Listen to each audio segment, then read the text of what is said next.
Many thanks, Vice President Timoko Melet Kone. Ladies and gentlemen, kindly give the Vice President a warm round of applause there. Thank you, Vice President, for bringing that warm statement from His Excellency, President Alassane Ouattara. Now, one of the unique features of the Africa Investment Forum is the collaborative meeting of minds at the very highest levels of the public, private, and investment community globally, with one mission, and one mission alone: fast-tracking deals that accelerate Africa's development and create wealth and opportunities for all.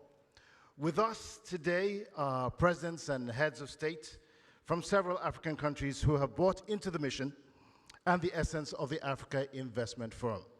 And as Dr. Adesina said earlier, many of them will be participating in investment boardroom sessions right here at the Africa Investment Forum, as, if we may add, CEOs of their respective nations. It therefore gives me great pleasure to kickstart our presidential conversation by inviting to the platform His Excellency President Nana Akufo-Addo of Ghana. Kindly give him a warm round of applause. I believe this is, yes sir, I believe this is President Akufo-Addo's third Africa Investment Forum. Please give him a warm round of applause. Thank you very much, sir.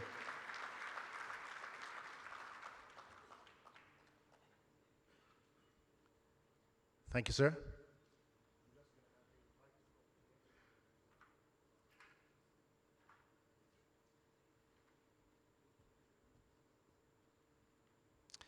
And attending the Africa Investment Forum for the very first time, ladies and gentlemen, please give a warm Abidjan welcome to His Excellency President Emerson Mnangagwa of Zimbabwe as he comes to the platform.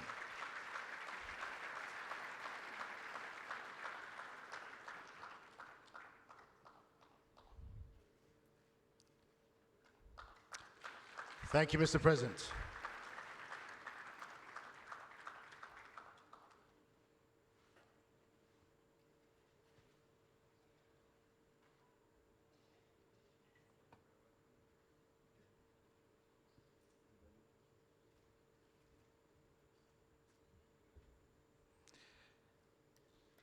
And last but certainly not least, Her Excellency President Sahle-Work Zewde of Ethiopia.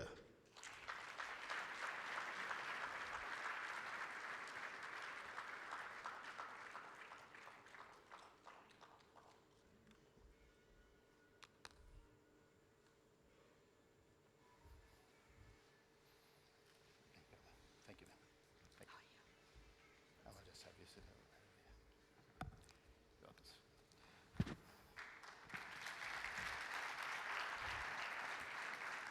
I really think we can do a whole lot better than that. Kindly give our presidential panelists a warm welcome. Your Excellencies, it's great to have you on this platform this morning as representatives of your respective nations and as global ambassadors of the African continent. The presidential panel conversation will center around the Africa Investment Forum and the focus of building resilient economies for the continent. I'm going to kick off this question, but it applies to each one of you. But if you will permit me, I'm going to start off with President Sahle-Work first, and then we'll have your Excellencies respond immediately afterwards. But I want you to take this question because it's key to our conversation. Investors often worry about risks. To your mind, are these risks real perceptions? What are your thoughts on what should we be doing to reduce risk perceptions among investors for Africa in general and then in your country?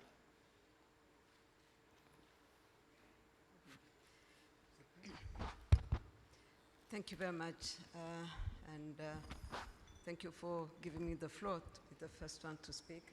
I'm really happy to be here in Abidjan. I have attended the inaugural forum in South Africa. I would like to congratulate the African Development Bank and its president, my junior brother, for the success and the momentum that this forum has gained. So you talked about risks, and I understand that when we are gathered here with investors and us representing our respective governments, this issue would be raised. But I'm asking the question if there is anything which is risk-free in whatever we do. I think it's important to have that in mind, and that there is also opportunities in the midst of challenges, as it has been said earlier, and I think I'm well placed to say it coming from Ethiopia. It's important that we understand clearly the nexus that exists now between peace, security, and development. I don't think there is any situation where everything will be perfect for investors to come. And so this has been said time and again in many gatherings, but I think it has to sink in more so that we really understand that there is the linkage between the two. There is no perfect situation, to my view. And the other point I would like to raise is that there is always returns with investment. Investment is risk, in fact. Risk is linked to returns. And returns are not immediate, they are long-term. So this has also to be taken into account when we talk about risks. This is what I would like to say. Thank you. Thank you very much, President Zewde. Nothing is risk-free, and investment itself is a risk. President Akufo-Addo, again, looking at the global picture as far as Africa is concerned, and also for Ghana, what are the perceptions? How can we reduce the perceptions of risk concerning investments on our continent? And the reason why I ask this question is because we've been saying for many, many years that Africa is open for business. That's been a mantra that we've heard for well over 20 years. We're still talking about it today. Should we? First of all, I want to thank you and the African Investment Forum for inviting me once again to come and participate in your affairs. I was at the first one in Johannesburg. Absolutely. I think, what is it, 4 years ago, 2018. And I appreciate, and we in Ghana appreciate very much that you continue to have faith in us by inviting me here again. I believe the question you've asked is really the one that goes to the center of everything that is happening in our continent. There's something which is called the African premium risk, which is become a big obstacle for people wanting to put their money in our continent. Because behind it is the concept that somehow investing in Africa is a riskier undertaking than investing elsewhere in the world. And that is what has propelled a great deal of the difficulties that the continent is going through now. The global economic environment is difficult. All of us are aware of that. We're also aware, unfortunately, that it has provided an opportunity for a lot of capital to flow out of Africa back to the developed world, especially with the Federal Reserve's board policy on the dollar, which is leading to a great deal of difficulties for many of the currencies in our part of the world. But at the heart of it is this perception that investing in our continent is a risk. And yet, the continent has an excellent record as far as default on loans are concerned. It has an excellent record in terms of return on investments. Dr. Adesina indicated that in his very enlightening speech. The areas of concern to the world The resources are in Africa. Whether we're talking about regenerative agriculture that is going to help us deal with climate change, our continent provides the biggest opportunity for it. We have the world's largest set of arable land, and we go about it properly. The decarbonization of the world, which is now one of the major issues confronting our generation, will be better addressed through the African continent than anywhere else in the world. So we have all of these matters which bring together, provide a very different image of what investing in our part of the world represents than the standard one which has led to the creation of the African premium risk. And my appeal to the investor community that is sitting here is, yes, there are problems, there are difficulties, there are major challenges, but long beyond the challenges of what the future holds. You're dealing in a continent which in less than 25 years' time is going to account for 1 in every 4 people on the universe. That's a huge demographic dividend that needs to be taken advantage of. 75% of the population that I'm referring to are going to be people under the age of 35. So you've got dynamism, you have opportunity, you have longevity in investments, which is guaranteed by this population. I think that if you put all of these things together, and of course, the very, very significant efforts being made by African governments to create a proper regulatory, legal and regulatory environment to incentivize investment as well as protect investments on the continent. We have a mix that potentially could be very dynamic for people who are prepared to take the risk.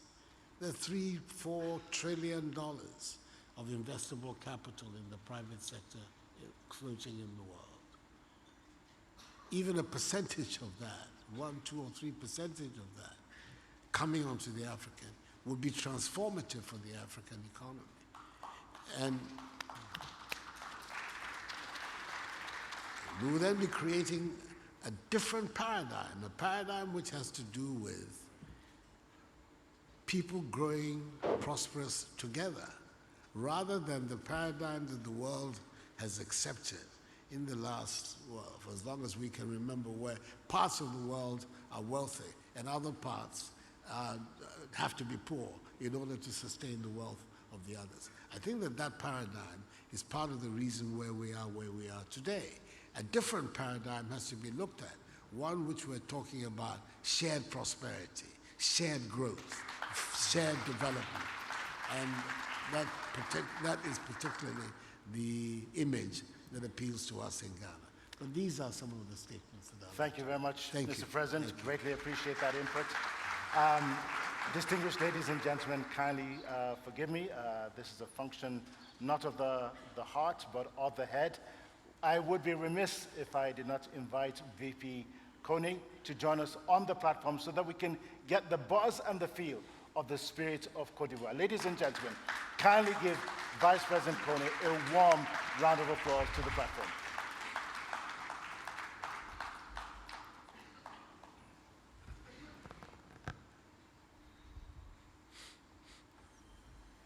My sincere applause. And Mr. Vice President, we're going to come to you in just a few moments, so we'll give you some time to set the stage for us. Again, dealing with the very same question, but I'd like to go to President Mnangagwa right now for your input in this regard. It's an important question for every single one of us, but just before you respond, there's a database called GEMS, Global Emerging Markets Risk Data, and it was developed actually by the African Development Bank, and it has been endorsed by the G20. And essentially what the study says, looking at financial capacity. It says they want to see this data published much more widely as a public good, given the huge implications it has for African countries to attract investment. What they're saying is that the perceptions of risk do not equate to the realities on the ground. Mr. President, you're very familiar with these perceptions, especially given the peculiar circumstances in Zimbabwe. We want to hand over the platform to you here for your input. Well, thank you very much for the opportunity to express my views on that issue. But first, may I thank the President of the AfDB, Sina, who did invite me to attend this forum. I'm very grateful. And of course, for the hospitality extended to me and my delegation here in Abidjan, I'm grateful. You are correct to say that Zimbabwe is in a peculiar position with regard to these issues because of our history and our current position in the international arena, where we are an isolated country on the basis that we have stuck our guns to be ourselves and do develop our country with the view that we are a people who have their own priorities determined by ourselves and not by anybody else. That's the first thing. Secondly, perception influences the outside world. Perception and reality do not always meet. There's a lot of misconception about Zimbabwe, especially by the West, just because we've chosen to be ourselves. My view is that first and foremost, each African country, or Africa as a continent, should prioritize what we want and invite investment in the areas we ourselves want.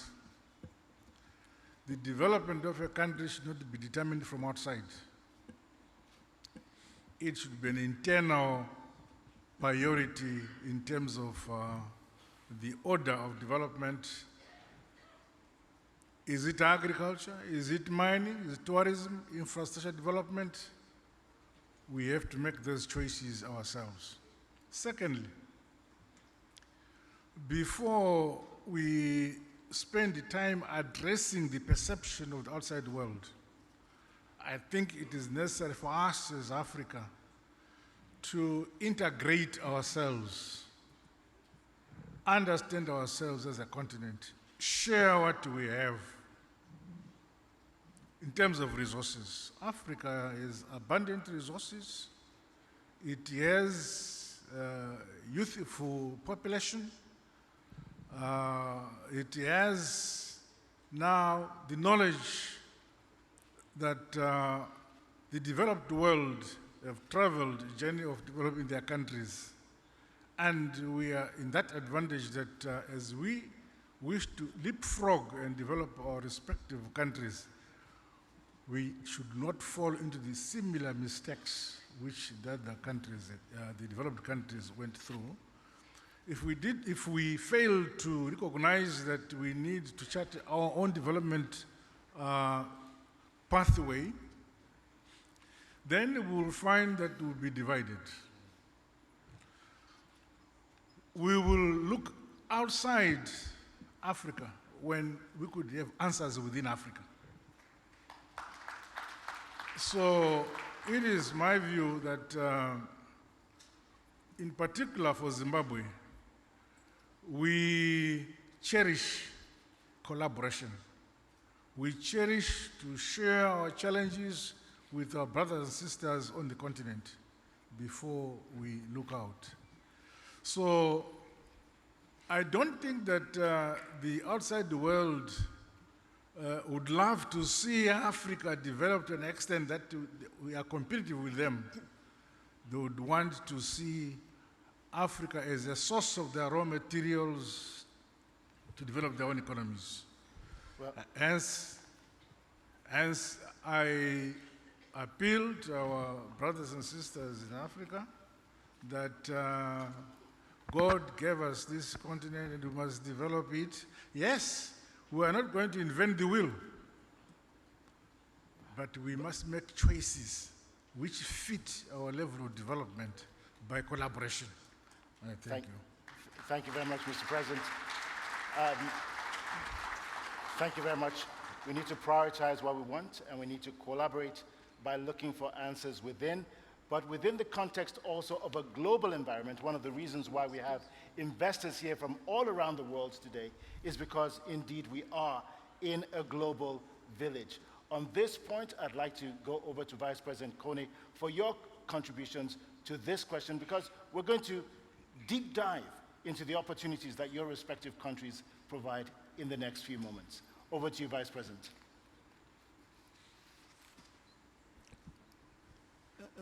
Merci beaucoup, Monsieur le modérateur. Je m'excuse de n'avoir pas bien compris la question que vous me posez. Si vous pouvez la reprendre, s'il vous plaît. Merci. Africa, one of the drawbacks against investing in Africa, and it's been a narrative that has lasted for almost 20, probably 30, even 40 years, that the risks are too many.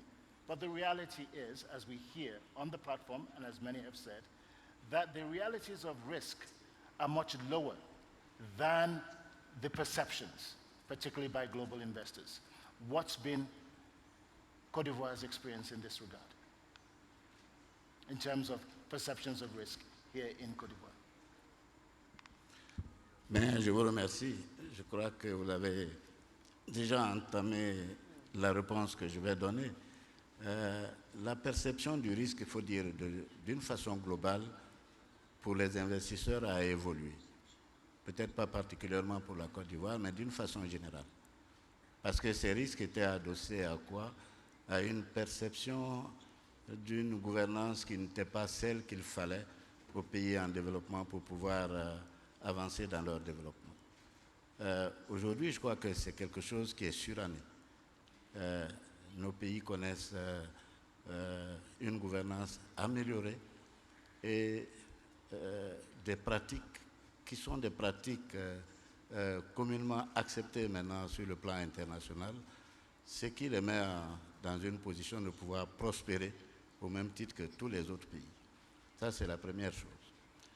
La deuxième, c'est que dans le cadre de la Côte d'Ivoire, je crois que les uns et les autres l'auront constaté, beaucoup d'efforts a été fait pour que justement il y ait un consensus de plus en plus important dans le pays pour pouvoir aller à une croissance et à un développement qui soutiennent et qui fassent avancer le pays d'une façon générale.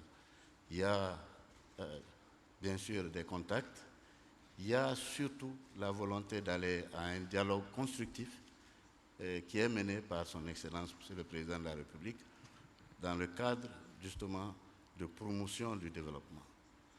À cela s'ajoutent bien sûr certains éléments importants comme le dialogue social, comme le dialogue politique qui apaise, parce que je crois que ce dont on a besoin, au-delà de tout, c'est l'apaisement et la détermination des uns et des autres à aller vers un développement harmonisé qui repose sur les hommes qui s'entendent et qui évoluent.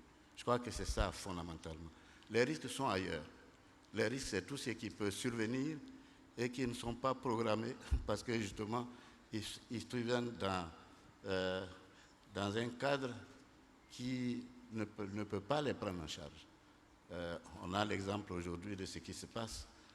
La guerre russo-ukrainienne est un risque, mais ce n'est pas un risque ça, pour nos pays, parce que ce n'est pas nous qui sommes à la base de ça. Les conséquences, bien sûr, nous les surmontons, mais le risque est là. Et d'une façon générale, la pandémie, par exemple, C'est un risque à un certain moment, mais ce n'est pas un risque voulu pour un pays. C'est quelque chose qui s'impose à nous et nous prenons avec et nous avançons en prenant les voies et moyens qui peuvent nous permettre justement de les contourner ou de les affronter en trouvant les solutions qu'il faut. Donc le risque au niveau de l'investissement, je crois qu'il ne faut pas le voir à l'intérieur des pays, il faut le voir d'une façon générale à ce qui advient et qui, d'une façon ou d'une autre, impacte les politiques qui sont mises en œuvre. C'est ça le risque. Aujourd'hui, je pense que les investisseurs peuvent être rassurés de ce que ce risque qui était celui dont on parlait il y a quelques années ne sont pas les risques aujourd'hui et qu'ils peuvent faire confiance beaucoup plus à nos pays. Le risque est mondial, mais les dispositions peuvent être prises pour les conjurer. Voilà ce que je peux dire sur cette question. Thank you very much, Vice President Kone. Risks are global. As I said, we're going to do a deep dive into the opportunities that your countries do present. Here with us in the audience today, we have institutional investors, investors from all over the world and all across Africa, listening in, also online, and asking themselves, why should I invest in your respective countries? As the CEOs, as the chief ambassadors of your nations, what would you be saying to the investors right now about what the key priority areas of investment are and why they should be investing in your country? I'm going to start with President Akufo-Addo first. Thank you very much once again. President Mnangagwa made a statement. He said, we're not inventing the wheel. There are areas of priority for each of our individual countries, as well as for the continent as a whole, which in some ways, if I may say, are obvious. Clearly, infrastructure needs in Africa are absolutely priority. The connections within our countries and across our countries are not what they should be in terms of roads, in terms of rail infrastructure, even aerial infrastructure. So the investments that are required in the area of infrastructure are obviously priority. The sooner we can link up our countries and link up our continent, the clearer a market we will have, which therefore becomes very investor-friendly. The ADB has made all sorts of estimations as to the deficit in infrastructural development on the continent. And I believe the figure is that we need $130 to $170 billion annually for the next 3 to 4 years until 2025 to be able to try and bridge the gap for infrastructural development. So that is one clear area where you can see the priority and the necessity for us to be able to attract the investment necessary. Obviously, another extremely important area is education. If we're going to have a 21st century workforce, we have to have an educational system that is geared towards creating 21st century people who have a mastery over the digital process, people who have an educational system that is geared towards producing engineers, scientists, technologists. STEM education is the education of today and the education of tomorrow. So education is clearly another area. A third and obvious area, of course, is our health infrastructure, which is clearly deficient in many ways, both in our various countries and across the continent as well. In Ghana, for instance, at the height of the pandemic, we discovered a fact that was really quite frightening, which was that virtually half of the districts, administrative units in our country had no district hospitals. Our country is organized around districts. We have 260 districts in the Ghanaian state, a population of 31 million. And some 102 had no district hospitals at all. It was an alarming fact that came to my attention. So we created what we now call Agenda 111, which is to build, within these next 2 years, 111 hospitals to fill this gap. And that process has begun. Investment in that exercise was something that would be very welcome for us. So we look at education, we look at health, we look at infrastructure, and obviously, as I said in my first remarks, the investments that will enable us to address climate change. And we'll come to that in just a moment, Mr. All right. President. Okay. But thank you very much. 3 excellent areas there. Infrastructure that links our continent, education, creating a 21st century workforce for 21st century opportunities, as well as The world-class health. World-class Health. infrastructure. Health infrastructure. Excellent. Thank you very much, Mr. President. And we're going to come over to President Emerson Mnangagwa. You're next, sir. Yes, I will look at Zimbabwe. Why would one want to come and invest in Zimbabwe? Yes, we are a small country with a small population, but God blessed our country with lots of resources. Currently, we are 21 years with sanctions imposed by the West on us. The intention was to cripple our economy and have regime change. To a great extent, they succeeded in collapsing our economy, but we decided to look inwards and depend on own domestic resources to survive. And we have done that. And currently, our economy is on the growth trajectory. Instead of continuing to go down, it is now growing. And we are focusing on growing it on the basis of internal resources which we have. So we would want investments to come in. But as a result of the perception that Zimbabwe is under sanctions, many investors shun our country. There's a perception of political issues in the country, economic issues in the country, but I would like to assure investors that we are politically stable. We are a very peaceful country. On the continent, we are one of the highest literate nation on the continent in terms of education. It is necessary that as we develop, as my brother said, connectivity, we need to have roads, infrastructure which talk to each other with neighbors and with regions. We need to have railway systems which are able to talk to each other in terms of our neighbors, as well as with the region in Africa, as well as the air linkages between us and the rest of Africa. At the time of our independence, for instance, because we're a British colony, if we wanted to come to Ghana, which is a former British colony also, we first have to go to London and then come back to Africa, to Accra. And when we go back to London to report, and then go back to Harare. That was stupid. So we need to have internal connectivity as Africa. We have decided that most importantly, food security is primary. And we focused and developed mitigation against climate change in our country. For instance, now for the rest of the history of our country, we're importing wheat from Ukraine or Russia. But because we felt that it is necessary under the circumstances that we should build dams, develop irrigation in our country, we now have adequate wheat for ourselves and surplus. And the same with regard to grain.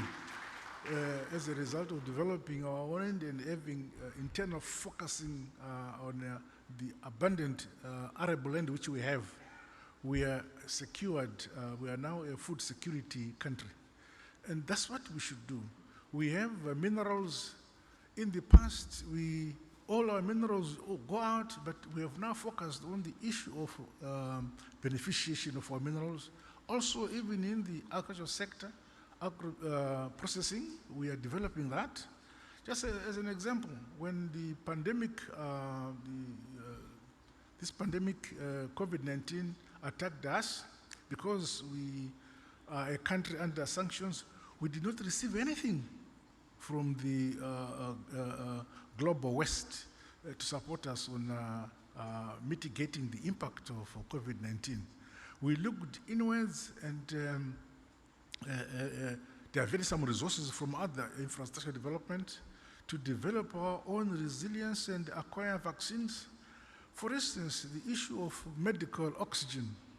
We could not access medical oxygen, so we assembled some of our young scientists, young girls and young boys, and within 9 to 12 months, we were able to produce our own medical oxygen.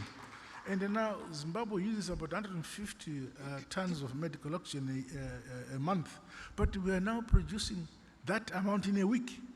So you can see that if we look at the potential of our own young people, we can do a lot to have our countries solid in terms of being self-dependent and benefiting from the Africa continental trade area. Thank you. It is critically important. Thank you, Mr. President. Thank you very much. Zimbabwe is on the rebound. It is politically stable, has a highly literate population. We need to focus on internal connectivity and focus on food security as well as the younger population. I'm going to come to President Zewde here. Again, you've just heard President Mnangagwa speak about food security in Zimbabwe, as well as the successes that they've had with wheat. Your country on the continent probably has one of the greatest success records in this regard. What would you consider to be your priority areas for investment in the country? Thank you very much. You know, usually our priorities overlap, obviously, because at the end of the day, it's the growth of the continent that we are looking at. I will start, because you're leading me to that, with this success story that we are having in Ethiopia, and I think it's the best place to talk about it because we have benefited from the African Development Bank greatly. This is the wheat production, which was not very common in Ethiopia. But we have benefited from the TAAT, TAT, yes, technologies for African agriculture transformation. And now we are in the process of being obviously self-sufficient, but also a net exporter. There is a great potential that we have seen. And I would like to really thank for the AfDB and its president for the support that you have gotten in that regard. It's important to say because we've seen that when there is a problem or people are fighting in another hemisphere, Africa is hungry. Africa doesn't have fertilizer. We should be in a position to consume what we produce, and boosting production is very important, and we have seen it in the wheat production.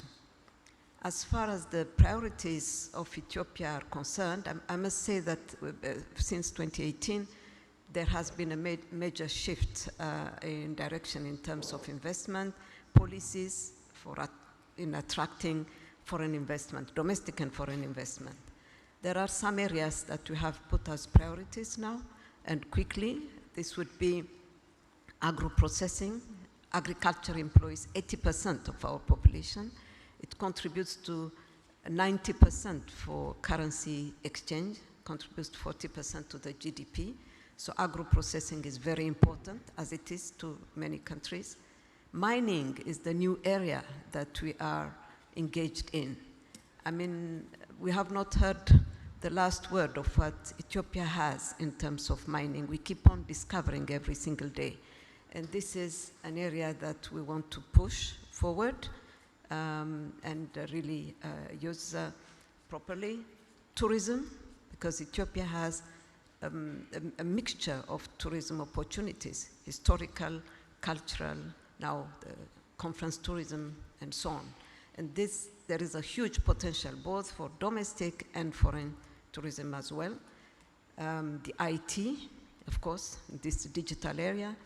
And I would also mention manufacturing, because as many countries in Africa, we're producing our raw materials. Of course, infrastructure is of great importance. I would like to mention the rail, the link between Addis and Djibouti, and also the road, which has been lagging behind for quite so long between Ethiopia and Kenya.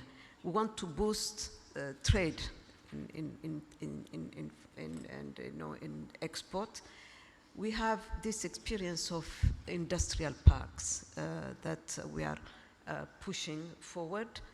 So far, the progress is promising.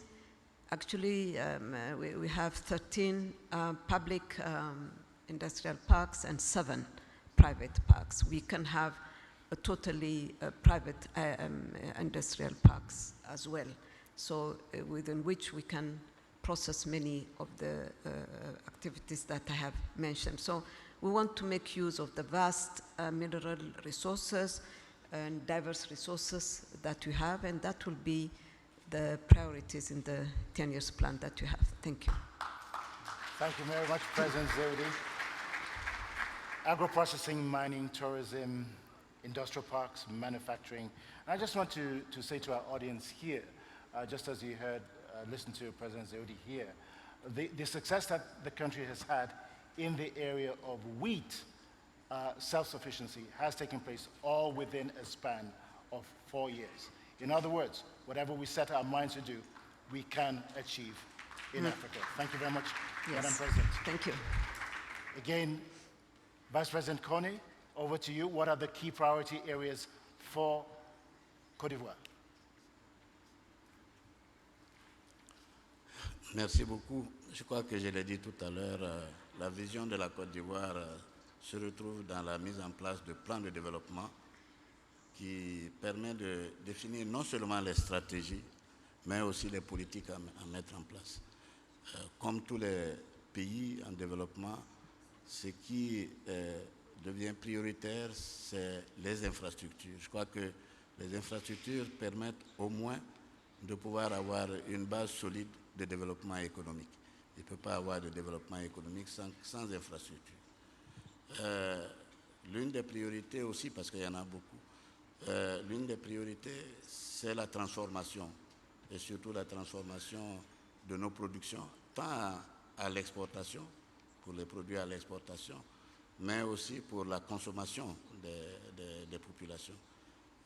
C'est un facteur important qui soutient à la fois l'économie et qui améliore la consommation, parce que la dépendance de l'extérieur dans un processus économique n'est pas la chose la plus souhaitable. L'exemple que nous vivons aujourd'hui le montre suffisamment, notamment avec la production comme le blé ou comme d'autres productions alimentaires qui ne sont pas ni produites sur place ni transformées sur place. Les politiques qui sont conçues sont importantes parce qu'un développement économique ne peut pas se faire sans qu'il y ait une insertion importante des populations. Et l'un des objectifs importants pour la Côte d'Ivoire, c'est l'insertion des jeunes dans le circuit et dans le circuit de production. Et aussi des femmes dans le processus d'autonomisation des femmes. Je crois que ça aussi, c'est un élément important dans la stratégie mise en place au niveau de la Côte d'Ivoire. Un des éléments importants aussi qu'il faut prendre en considération, c'est les politiques. La politique d'appui social est importante pour la Côte d'Ivoire. C'est à ce titre-là d'ailleurs qu'il y a un programme d'action sur le social avec tout ce qui peut, d'une façon générale, améliorer le quotidien des populations et leur permettre d'être dans les meilleures conditions de pouvoir produire et de pouvoir participer individuellement et collectivement à l'évolution économique du pays. Bien sûr, cela se fait dans des actions et je pense que ces actions seront le plus largement possible discutées tout à l'heure dans certains panels. Ce qu'il faut noter, c'est que d'une façon générale, la vision économique a permis, dans les premiers plans, d'atteindre des résultats qui sont appréciables. D'abord, sur le plan de la production, parce que nous avons des productions qui ont augmenté de façon significative. Je prends un produit comme l'anacarde, je ne parle pas du cacao, je prends un produit comme la noix de cajou, où en commençant timidement avec 200 à 300 000 tonnes, la Côte d'Ivoire est aujourd'hui à plus de 2 millions de tonnes. Je crois que c'est ce qui montre qu'à la fois les infrastructures, à la fois le soutien aux producteurs permet d'arriver à des résultats qui sont probants. C'est ce qu'on peut dire. Les priorités sont encore beaucoup plus importantes, mais l'important, c'est d'aller dans les infrastructures pour soutenir l'économie, promouvoir la jeunesse, promouvoir les facteurs de production et surtout arriver à maintenir l'économie dans sa croissance pour le bien-être de toutes les populations. Voilà ce que je peux dire grosso modo, mais je pense qu'on peut aller encore beaucoup plus dans le détail en précisant toutes les actions et toutes les stratégies qui sont mises en place. Thank you very much. Thank you, Vice President Kone. Actually, I'm going to take you up on that. As Dr. Additioner said earlier in his speech, he says, when women win, Africa wins. And to that, we should be able to add, when the youth win, Africa wins. This being the case, let's get into the practical details here. What is it that you're doing to improve the investment environment for women and youth as drivers of Africa's economic future in your respective countries? 1 minute each, and then we'll go to our last question. And I'll start with President Mnangagwa first. Thank you very much, Mr. President. In that regard, we have about 17 state universities. And each state university, we have introduced innovation hubs, where our young people, girls and boys who are talented, can express themselves, which is funded by government. As a result of that, almost every month we register new patents. So this is critically important to make sure that we have our people build confidence in themselves because they must develop their own country. Thank you. Thank you very much, Mr. President. And President Nana Akufo-Addo, I will come to you next. We have several institutions that are of big significance. We have a Ghana Enterprises Agency that is doing a lot of work in mobilizing resources for young people as well as for women in enterprise. We're about to launch a 10 billion CD investment in something we call the Youth Start program, which is a fund that is going to be available to young people, especially young women, to start up enterprises. We think that the enterprise culture is absolutely critical for our future. So our focus is creating a culture whereby young people, young women are attracted to doing things for themselves and building enterprises. And these two public agencies, the Ghana Enterprises Agency as well as the Youth Start program, are dedicated specifically for that. I believe that a lot of results are going to be seen already. During the pandemic, for instance, the Ghana Enterprises Agency was able to mobilize quite a lot of resources to support women in business, to support young people in business, which paid off a lot of dividends for us and also obviously for our own social stability and coherence. Excellent, excellent. Some exciting developments here happening for more than 1.2 billion youth on the continent. Almost 70% of Africans below, almost 70% of the population is below the age of 30. This is very, very welcome news. President Zewde, I'm going to come to you next for what it is that you're doing in Ethiopia to, again, unleash the potential of women and youth in your own country. Yes, thank you very much. I fully agree that when women win, then Africa wins. We have to believe in it. In Ethiopia, we have set the bar high because we have had 50% cabinet women, high positions held by women, and I'm one of the examples of that, the product of that. So it's inspiring. We can't go back, but just moving to that direction. We're trying to make sure that the door of opportunity open to some of us would remain open to the others. And for this to happen, there is a lot that is being done at the level of universities in order to support women who come to the workforce, about to come to the workforce, in terms of training, mentorship, supporting them in their new ideas when they go to the workplace. Same applies to the youth. The proportion is the same. We have 70% young people, and many incentives are being created for them to have, startups in many sectors, and so we really encourage them. Policies have been put in place in order to give that advantage to the two groups, women and a young population. Obviously, mathematically, it's very difficult to move forward if we don't have half of the population and 70% of the population. So this is a big focus for the government currently. Thank you. Thanks, President Kone.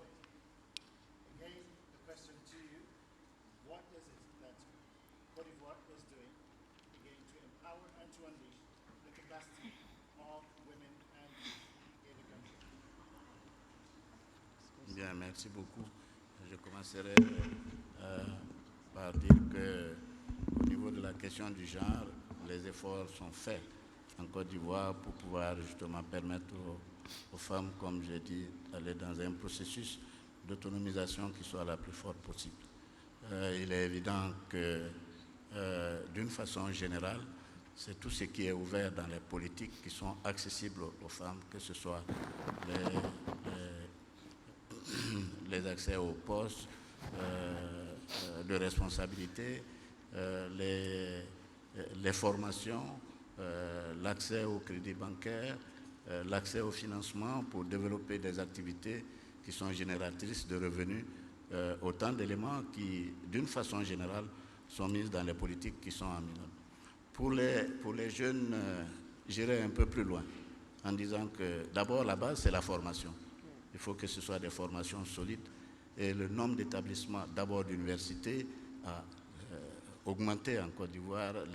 Le nombre d'établissements de formation a aussi augmenté récemment avec la construction de beaucoup de lycées et de collèges où sont justement formés ces jeunes gens. La particularité, c'est que l'importance a été de plus en plus donnée à la qualité de la formation, ce qui a amené à la création de lycées, comme on dit, de lycées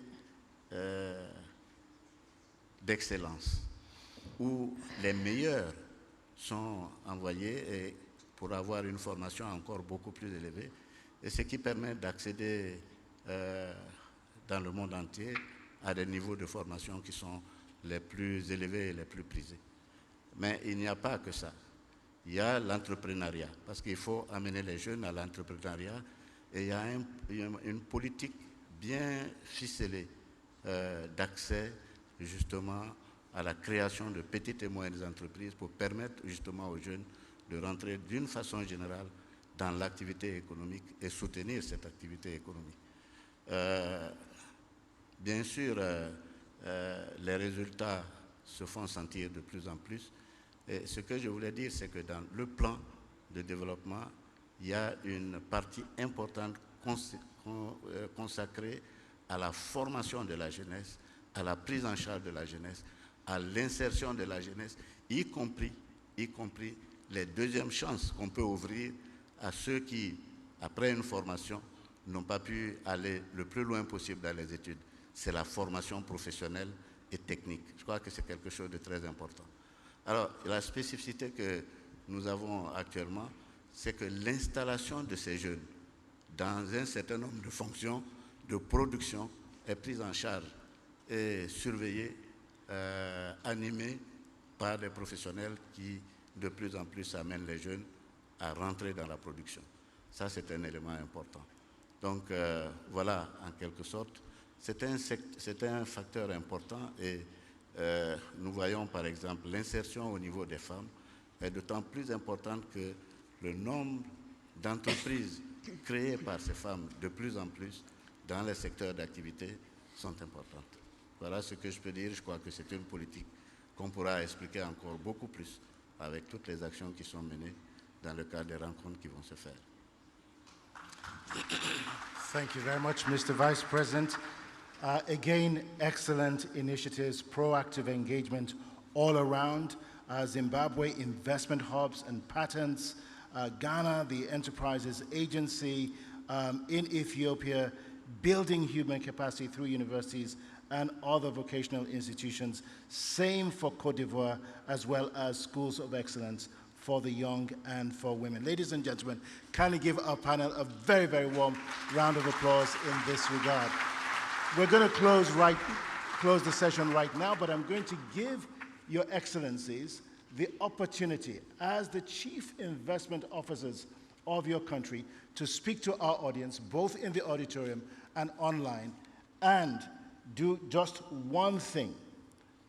What is the most important message you want them to take away from this forum today? Again, I'm going to start on the other end with Vice President Kone, and I'm going to make my way back here and end with President Akufo-Addo. So Vice President Kone, what is the most important message? Again, 1 minute each. This is your elevator's pitch here.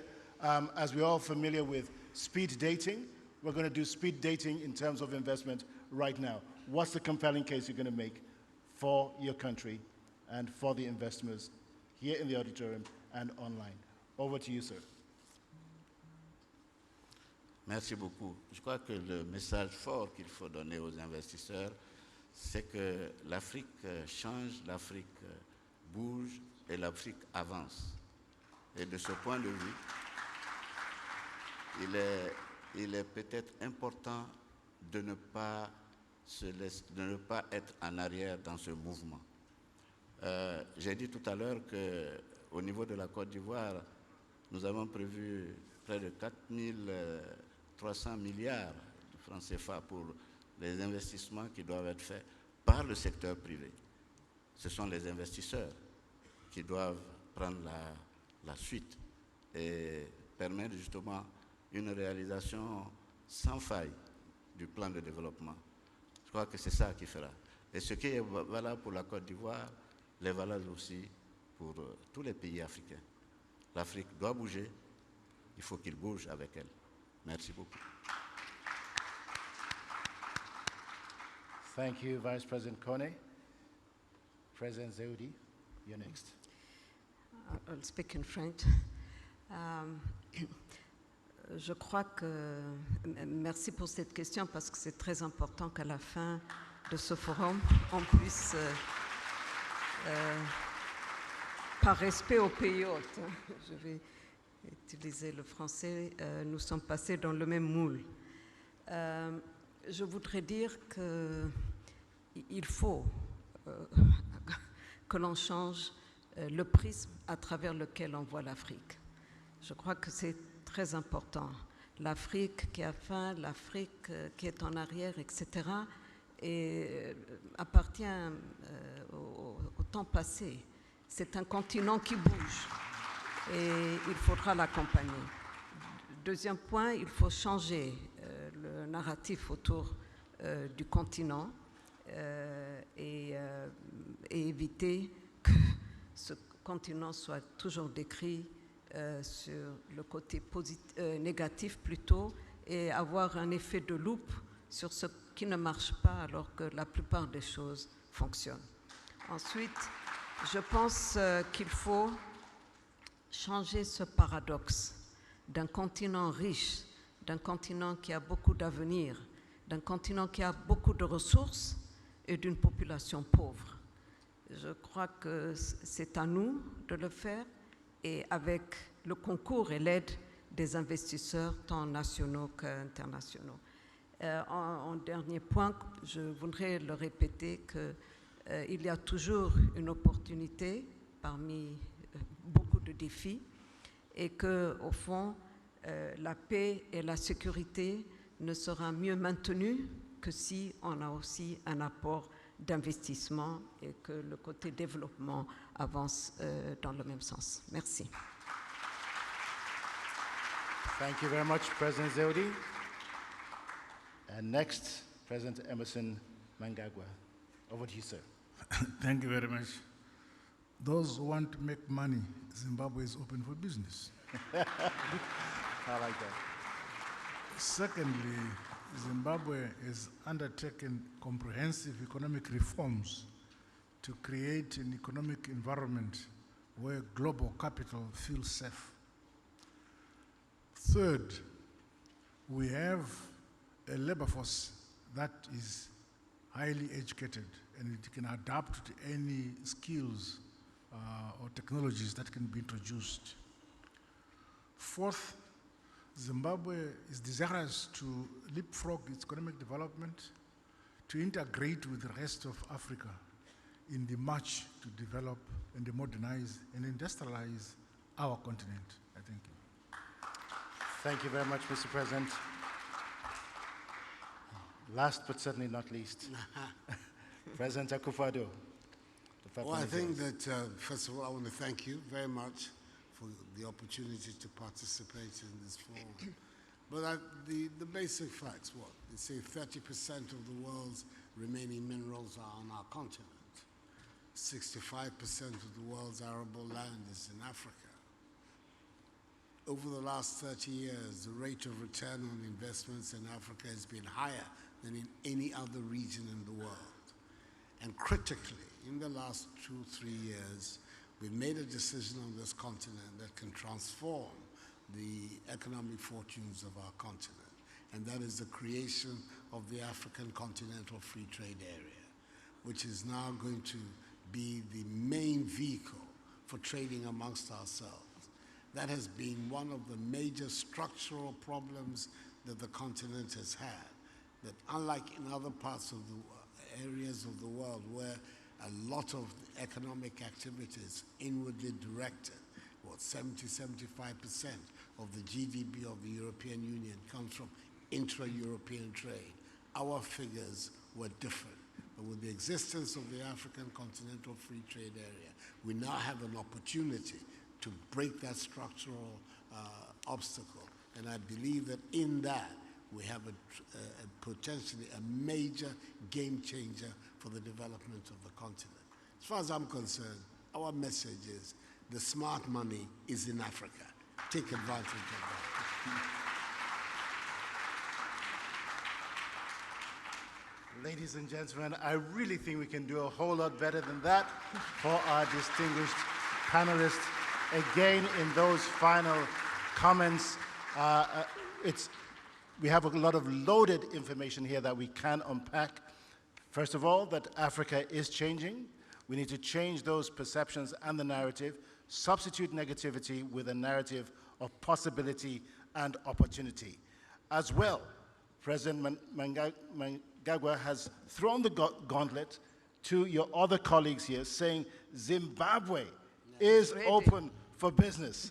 I believe that our other presidents will say the same about their own countries also. And finally, with the final comment here, the smart money is on Africa, and the Africa Continental Free Trade Area will become the main vehicle for transforming Africa's fortunes. We're going to dig a little bit deeper into that in our next session. But once again, ladies and gentlemen, distinguished guests, kindly give a warm, warm round of applause to our distinguished panelists, His Excellency President Nana Akufo-Addo of Ghana, President Emerson Mnangagwa of Zimbabwe, President Sahle-Work Zewde of Ethiopia, and Vice President Timoko Kone. Excellencies, thank you very much for your wonderful contributions. It's been a wonderful joy having you on the panel.